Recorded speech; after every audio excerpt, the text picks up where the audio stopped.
জানো তো আমার বাড়িতে যে মন্দিরটা আছে সেটার জন্য সবাই আমাকে বাহবা দেয়।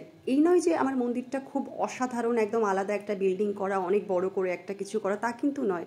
কেন বাহবা দেয় জানো তো? আমার ছোট্ট একটা জায়গার মধ্যে আমি ঠাকুরকে আমার মতন যেরকম আমি শৌখিন হয়ে থাকি সেভাবে সাজিয়ে গুছিয়ে রাখার চেষ্টা করি। মানে যেই দেখে, যেই আসে আমার বাড়িতে, তারা আমাকে বলে যে আমার মন্দিরটা খুব সুন্দর। তবে হঠাৎ আজকে এই কথাগুলো আমি কেন বলছি তার কারণ এই যে ভিডিওটা দেখছো, এটা হচ্ছে গতবার লক্ষ্মী পুজোর ভিডিও। তবে গতবার লক্ষ্মী পুজোর ভিডিও আমি এবার লক্ষ্মী পুজোতে কেন দিচ্ছি, কারণ হচ্ছে যে আমি আমার এই মন্দির, এই পুজো, এই ঠাকুরমশাই সবাইকে মিস করছি। কারণ এই যে ঠাকুরমশাইটা আছেন, এই ঠাকুরমশাইটা কিন্তু দুঃখের বিষয় এবছর মারা গেছেন। উনি আর নেই। কাকু আমাকে ভীষণ ভালোবাসতেন, আমি কাকু বলে ডাকতাম, উনি আমাকে মা মা বলে ডাকতেন, আমাকে ভীষণ ভালোবাসতেন।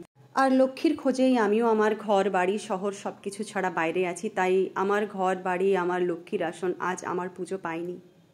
আমার রান্নার মেয়েটা না আসলে পরে আমি 3-4 দিন না খেয়ে থাকি, কিন্তু তবুও রান্না করি না। সেই মেয়ে লক্ষ্মী পুজোর দিন আমি একা হাতে 50-60 জনের রান্না করি। আমার একবারও একটুও কষ্ট হয় না সেদিন রান্না করতে।